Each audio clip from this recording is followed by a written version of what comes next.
लेकिन सरकार को अकाउंटेबल ठहराने का काम सिर्फ सुप्रीम कोर्ट का नहीं है। एक असली डेमोक्रेसी में यह काम ऑपोजिशन का भी है, मीडिया का भी है, सिविल सोसाइटी का भी है और जनता का भी है। और इसी रीजन से आरटीआई जैसे मैकेनिज्म्स एग्जिस्ट करते हैं, राइट टू इंफॉर्मेशन एक्ट, जिससे कि हमें डेटा मिल पाए सरकार के बारे में।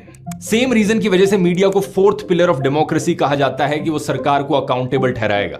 लेकिन आज के दिन की हालत क्या है? टिल डेट प्रधानमंत्री मोदी ने 0 प्रेस कॉन्फ्रेंसेस करी हैं जहां पर अनस्क्रिप्टेड सवाल उनसे पूछे गए हों। अकाउंटेबिलिटी बिल्कुल 0 है। प्रेस कॉन्फ्रेंस तो छोड़ो, एक अनस्क्रिप्टेड सवाल तक सुनने की हिम्मत नहीं है उनमें। जब मनमोहन सिंह जी प्रधानमंत्री थे, उन्होंने कम से कम 117 बार प्रेस कॉन्फ्रेंसेस करी थी या प्रेस को एड्रेस किया था।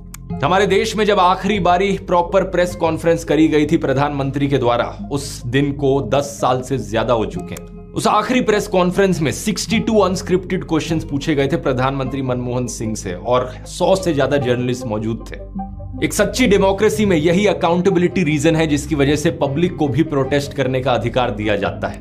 अगर हमारे देश के द्वारा चुने गए मैनेजर्स आरटीआई के सामने अकाउंटेबिलिटी में इंटरेस्टेड नहीं है, मीडिया के सामने अकाउंटेबिलिटी नहीं दे सकते, तो जनता के सामने तो उन्हें अकाउंटेबिलिटी देनी पड़ेगी। इसका एक पॉजिटिव एग्जांपल हाल ही में यूपी में देखने को मिला, जब उत्तर प्रदेश की सरकार ने एक बड़ा ही अजीबोगरीब अनडेमोक्रेटिक रूल बनाया। उन्होंने कहा कि कोचिंग सेंटर्स के लिए गाइडलाइंस हैं कि वो लड़कियों के लिए क्लासेस रात के 8 बजे के बाद ना कंडक्ट करें। अगर वो करेंगे तो उनके खिलाफ एक्शन लिया जाएगा।